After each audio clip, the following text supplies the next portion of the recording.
Assalamualaikum warahmatullahi wabarakatuh. Hamdan wa syukranillah. Hamdan wa syukran bihudurikum. Alhamdulillahilladzi arsalahu bil huda wa dinil haqq. Alhamdulillahilladzi an'ama alaina wa hadana ala dinil islam wal iman wa ihsan. Alhamdulillahi rabbil alamin. Assalatu wassalamu ala asrafil anbiya wal mursalin sayyidina wa maulana Muhammadin wa ala alihi wa ashabihi ajma'in. Amma ba'd. Ilahi anta maqsudi wa ridhaka matlubi a'tini mahabbataka wa ma'rifataka. Di hadapan para ahli silsilah Thariqah Qadiriyah Naqsabandiyah Pondok Pesantren Suryalaya, wabil khusus di hadapan guru mursyid kita Murabbi Arwahina Syekh Muhammad Abdul Ghausafullah Maslul Qaddasallahu sirrah, sebagai ungkapan terima kasih kita kepada Allah. Lewat wasilah beliau kita dikenalkan ruh kita kepada Allah.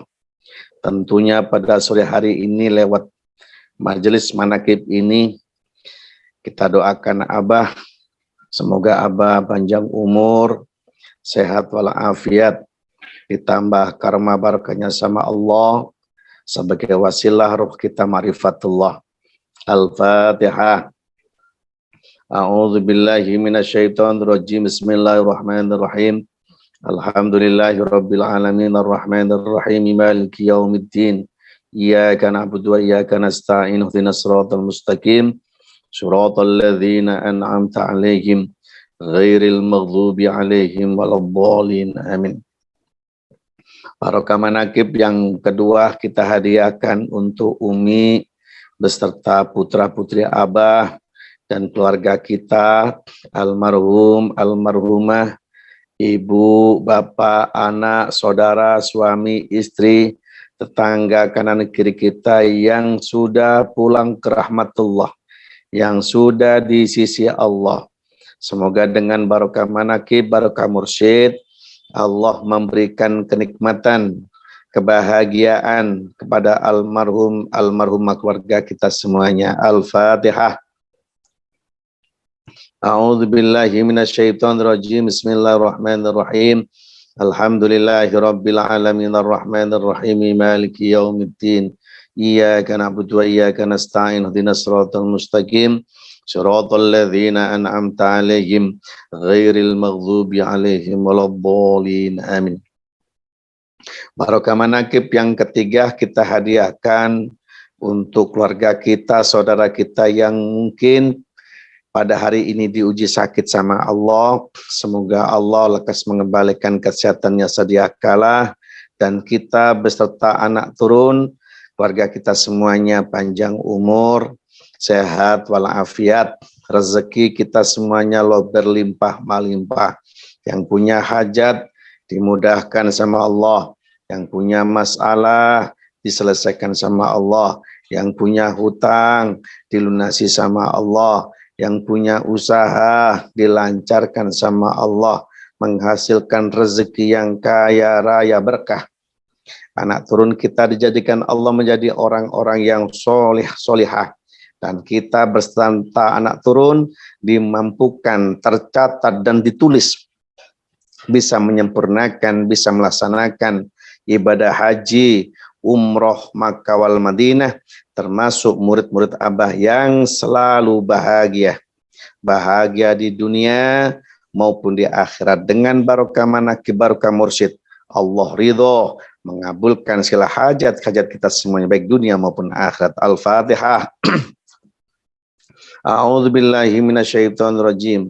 Bismillahirrahmanirrahim. Alhamdulillahirabbil alamin arrahmanir rahim maliki yaumiddin. Iyyaka na'budu wa iyyaka nasta'in. Ihdinas siratal mustaqim. Shiratal ladzina an'amta 'alaihim ghairil maghdubi 'alaihim waladdallin. Amin. Tak kalah penting yang belum ketemu jodoh, semoga Allah mempertemukan jodoh yang terbaik menurut Allah dan Rasulnya. Yang belum punya keturunan, semoga Allah memberikan keturunan yang terbaik. yang berkualitas, menjadi anak yang soleh solehah, taat kepada Allah dan Rasulnya, berbakti kepada kedua orang tuanya, bermanfaat ilmunya, berguna bagi nusa bangsa khususnya agamanya. Amin, Allahumma amin. Kepada para wakil talqin saya mursyid yang tidak kami bisa sebutkan satu persatu, yang sangat kami hormati dan dimuliakan Allah, penggagas manakib, di antaranya Teh Susi, Umi Syahid, Bu Wahyuni, Bu Kartini, dan yang lainnya juga, semuanya yang semua belajar istiqomah pada sore hari ini. Semoga dengan belajar istiqomah kita sebagai wasilah untuk memanjangkan usia kita. Semoga usia kita semakin panjang, menjadi usia yang barokah. Ayo kita niatkan dengan manakib MOS ini, kita jadikan wasilah untuk mas kawin, menebus usia kita menjadi usia yang barokah. Sehingga hidup ini penuh keberkahan dengan tempat yang barokah, yaitu manakib. Alhamdulillah. Ikhwan wal akhwat semuanya, bersyukurlah kita kepada Allah dengan ucapan Alhamdulillahirabbil alamin, di mana pada sore hari ini kita termasuk orang-orang pilihan. Kenapa kita termasuk orang-orang pilihan? Karena kita ingin dipilih. Karena tidak semua orang bisa terpilih. Majelis manakib ini kayak-kayaknya mudah. Kayak-kayaknya mudah. Tapi kalau nggak ada niat dan ingin terpilih, ya tidak terpilih. Ini majelis kayaknya mudah istiqomah, kayaknya. Tapi kalau nggak ada niat untuk belajar istiqomah, tidak mudah. Maka bersyukur kita. Semoga kita termasuk murid Abah ini termasuk murid yang terpilih, yang bisa melewati istiqomah. Allahumma amin. Kenapa demikian? Mengukur orang bisa istiqomah itu bukan karena pinternya bacaan Qur'annya, bukan. Mengukur orang bisa istiqomah itu karena titelnya kiai, bukan. Mengukur orang bisa istiqomah itu karena talqin, bukan. Justru banyak wajib talqin terhijab kok. Jangan mengukur orang kalau orang yang takwa itu wakil talqin, bukan, belum. Kita sama. Kadang-kadang banyak yang terhijab dengan ilmunya. Kenapa bisa ilmu? Kadang-kadang waktunya itu tidak bisa istiqomah. Dan kita alhamdulillah, kadang saya itu iri juga sama ikhwan wal akhwat yang tidak ada kepentingan. Kalau yang statusnya kiai, ustadz, wakil talqin itu masih ada sedikit-sedikit itu kepentingan. Apa kepentingannya? Kadangkala ketika ada manakib inginnya itu menunjukkan apa? Jati dirinya. Apa jati dirinya? Kalau wakil talqin menunjukkan aku loh wakil talqin. Ya kiai, aku loh kiai. Aku loh ustaz. Ingin menunjukkan, menampilkan dirinya. Tapi apakah boleh kita seperti itu? Boleh. Tapi tidak boleh memaksa. Karena di majelis manakib itu tidak boleh meminta. Meminta bisa harus ceramah, meminta jadi ini, itu tidak boleh. Yang penting di situ kita ikut niat manakib. Maka ditutup dengan niatan ilahi anta maksudi waridhoka matlubi a'tini mahabbataka wa ma'rifataka. Sudah. Yang penting bagaimana ketika kita manakib, di situ kita termasuk murid-murid Abah yang terpilih bisa mengikuti majelis manakib. Di situ kita bisa merenung. Satu, kita masuk ke tempat majelis doa dulu, saling mendoakan. Baik yang hidup maupun yang sudah meninggal, kita doakan sama-sama. Makanya di kita ini tidak ada kalimat semoga diampuni dosa-dosanya, dipanjangkan istilahnya diampuni dosanya, dilapangkan kuburnya, tidak ada. Kita ini doanya apa? Semoga keluarga kita almarhum almarhumah tidak ingin diampuni supaya dikasih nikmat sama Allah. Kita ini berharap sama Allah semoga keluarga kita almarhum almarhumah, ibu bapak kita, saudara kita, suami kita yang sudah meninggal atau istri kita yang sudah meninggal, anak kita yang sudah meninggal, ibu bapak kita, jangan selalu dimintakan ampun. Kita berdoa semoga keluarga kita almarhum itu dikasih nikmat sama Allah. Kalau sudah dikasih nikmat, otomatis kan diampuni sama Allah. Nah, ini kan doanya anak yang soleh, solihah, supaya kita bisa memberikan transfer doa ke orang tua, kasih kenikmatan sama orang tua. Tidak ada tempat yang paling mulia kecuali manakib. Kesempatan buat kita. Belum tentu kita bisa mendoakan stabari. Justru dengan majelis manakib ini kesempatan kita menjadi anak yang soleh solihah. Kita doakan orang tua kita yang sudah meninggal. Kita doakan ibu bapak kita, suami kita yang sudah meninggal, istri kita yang sudah meninggal, anak kita yang sudah meninggal, bahkan tetangga kita. Kita doakan juga meskipun tetangga kita suka mau tidak suka dengan kita, kita doakan. Kenapa kita mendoakan? Karena kita ajaran seperti itu. Kita tidak boleh menyalahkan orang lain, meremehkan orang lain. Justru ada orang yang membenci kita, wajib menyayangi. Nah, kita bisa menyayangi saudara tetangga kanan kiri kita yang tidak suka dengan kita. Dengan apa? Dengan doa. Ini ajaran luar biasa ini. Makanya kita tidak perlu tolak-toleh. Ketika kita manakib, sudah tidak perlu tolak-toleh siapapun. Ayo kita belajar menoleh pada di bawah susu kiri di dua jari, dzikir khafi saja. Di situ hakikat kita. Tidak usah tolak-toleh. Tidak usah menunjuk orang lain, tunjuklah diri kita. Kalau ada orang itu buruk, kita jauh lebih buruk. Kalau ada orang itu salahnya satu, kita lebih banyak salahnya daripada orang lain. Kalau orang itu hasud, kita lebih hasud daripada orang lain. Itu kita pupus. Bagaimana? Zikir. Akhirnya apa? Kita tidak mudah merendahkan orang lain. Karena ajaran kita diajar seperti itu. Wong orang yang membenci kita saja disuruh menyayangi. Gimana bisa menyayangi kalau kita nggak punya alat untuk menyayangi? Yaitu zikir khafi. Zikir khafi ini yang diingat siapa? Yang diingat yang punya zikir. Siapa? Allah. Terus Allah itu siapa? Allah itu punya persifatan yang paling dominan yang sering kita dengar. Sifatnya Allah itu Rahman Rahim. Bismillahirrahmanirrahim. Dengan menyebut nama Allah. Apa yang kita sebut nama Allah? Allah itu punya persifatan yang Rahman Rahim, punya sifat kasih sayang. Karena basicnya kehidupan orang itu kasih sayang. Orang kalau sudah bersama Allah pasti memiliki persifatan kasih sayang. Kalau sudah punya persifatan kasih sayang, dengan siapapun dia tidak pilih-pilih. Mau dihina, mau dilecehkan, mau dipuji, mau difitnah, tidak ada hubungannya. Tidak terkontaminasi. Karena sifatnya di situ sudah bersama Allah. Nah, kalau sudah bersama Allah, sifatnya Allah kasih sayang.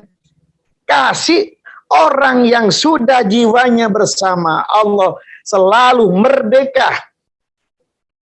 Kalau hatinya sudah bersama Allah, otomatis orang itu merdeka. Bebas. Dari bebas apa? Dari bebas kekikiran, pelit, pailit. Orang yang hatinya bersama Allah, dia akan terbebas. Jika dia kaya, dia pasti dermawan. Orang kaya, hatinya bersama Allah, dan dia dermawan, tandanya orang itu beriman kepada Allah dan termasuk orang yang bebas. termasuk tanda orang yang merdeka. Kalau ada orang kaya terus kikir, berarti orang itu masih dijajah sifat kikir. Dan persifatan kikir itu bukan sifatnya Allah. Sifat Allah dermawan. Sifat kikir bisikan iblis. Maka Quran mengatakan, sekejap rupa yang Rahman, setan yang nuntun. Maka guru mursyid kasih alat bagaimana supaya orang yang kaya itu selalu ingat Allah. Kalau orang kaya itu hatinya selalu ingat Allah, pasti dia akan bersama persifatannya Allah. Apa? Kasih sayang. Orang yang punya sifat kasih sayang pasti mudah melihat jeritan saudaranya. Dia tahu persis, oh saudaraku lapar, saudaraku ini butuh pertolongan, saudaraku susah, ditolong. Dengan apa? Dengan kemampuannya, sesuai dengan kemampuan mereka. Yang kaya, dia dermawan, tidak kikir. Yang alim, tidak kikir dengan ilmu. Yang pejabat, tidak bangga diri jabatannya, justru jabatannya untuk mempermudah urusan orang lain. Yang punya tenaga, tidak malas, justru dia meringankan tenaganya untuk orang lain. Kenapa? Karena di hatinya ada persifatan ketuhanan Allah Subhanahu wa Ta'ala. Ini pentingnya kita punya guru mursyid di situ.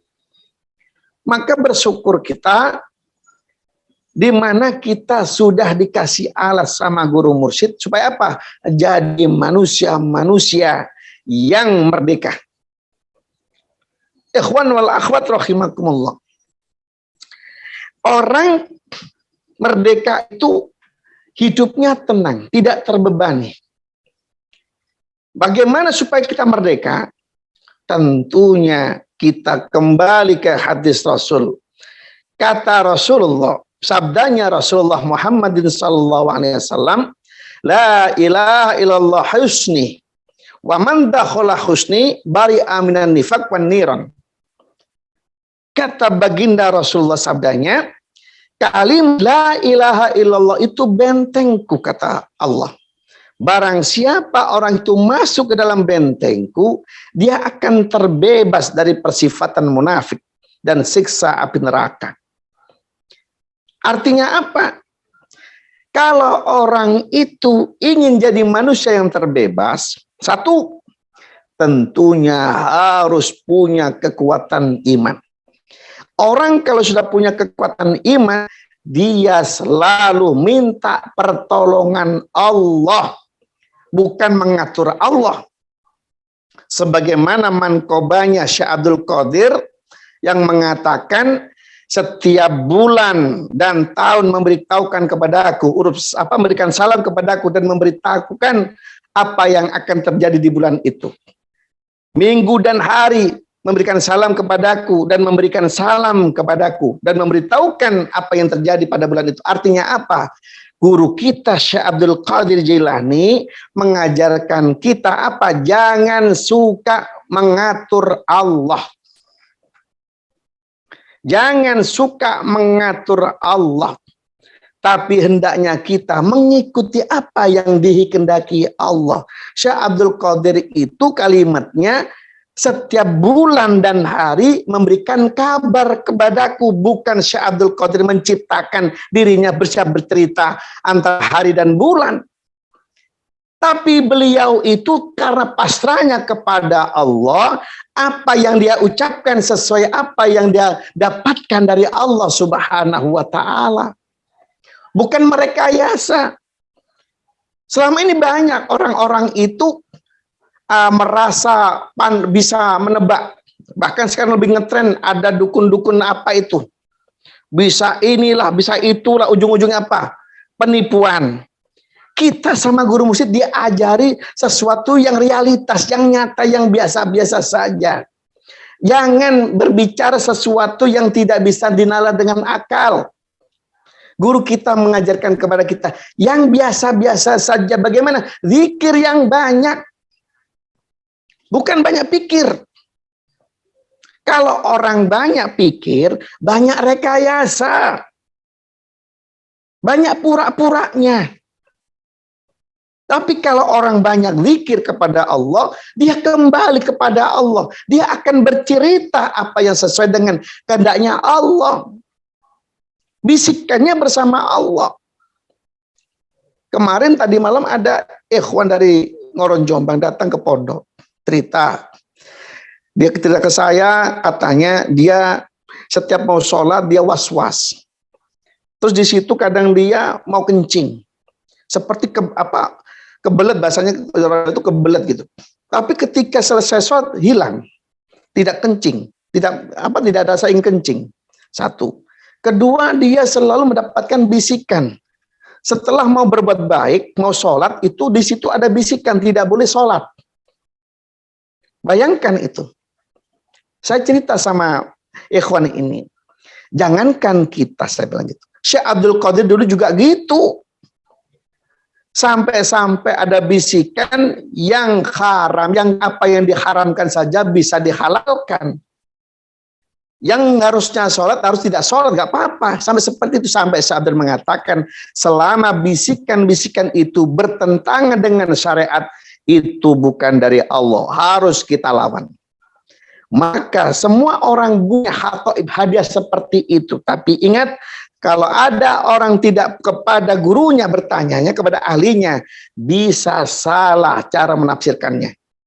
Karena sekarang ini banyak orang ngetren, belajar zikir tanpa guru, banyak orang belajar hakikat tanpa guru, dia pakai apa logika dengan apa dia mereka-reka pola pikirnya tanpa zikir. Kalau sudah rekayasa pola pikirnya tanpa zikir, kebanyakan nafsunya yang berjalan, maka yang ada kecocokan pada dirinya bukan kebenaran.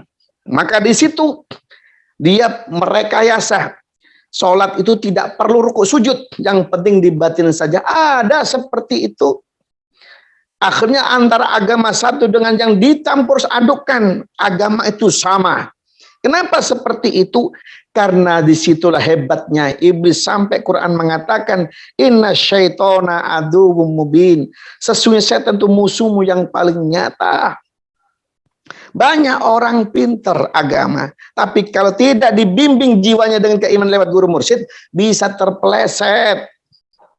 Ahli syariat ketika belajar hakikat tanpa guru bisa tersesat sampai mengatakan Quran berkata, Allah berfirman dalam Quran, fasalu ahla dzikri in kuntum la ta'lam, tanyakan kepada ahlinya soal zikir jika tidak paham. Maka dengan berzikir itu, zikir jahar, la ilaha illallah, ditambah zikir khafi, satu titik dalam hati, sesungguhnya itu untuk membebaskan persifatan kita dari sifat munafik. Orang yang merdeka terbebas dari munafik. Maka dengan banyak zikir kepada Allah, Allah mengokohkan, menekankan, bahkan Allah pun menjanjikan, ala inna auliya Allahi la khaufun alaihim walahum yahzanun. Ingatlah sesungguhnya kekasih-kekasih Allah tidak ada rasa takut dan cemas. Kenapa tidak ada rasa takut dan cemas? Karena hatinya selalu bersama Allah. Sesungguhnya hati yang bersama Allah adalah orang-orang yang merdeka. Orang kalau sudah hatinya merdeka kepada Allah, dia akan menjalankan apa yang diperintahkan Allah Subhanahu wa Ta'ala dan berupaya pula apa yang dilarang sama Allah. Itulah hakikatnya orang merdeka. Bukan cuma merdeka bukan. Orang yang merdeka adalah orang yang lahir batinnya, fisiknya kuat untuk syukur, untuk bisikan jiwanya, untuk bertakwa kepada Allah Subhanahu wa Ta'ala, menjalankan sholat, menjalankan puasa, menjalankan zakat, haji, umroh, baca Quran, dan lain sebagainya. Itu tandanya orang-orang yang merdeka. Orang yang merdeka adalah khairun nas, anfa'uhum linnas, sebaik manusia adalah bermanfaat untuk dirinya dan keluarganya dan orang lain. Semoga kita termasuk orang yang merdeka zahiran wa batinan. Kurang lebihnya mohon maaf. Assalamualaikum warahmatullahi wabarakatuh.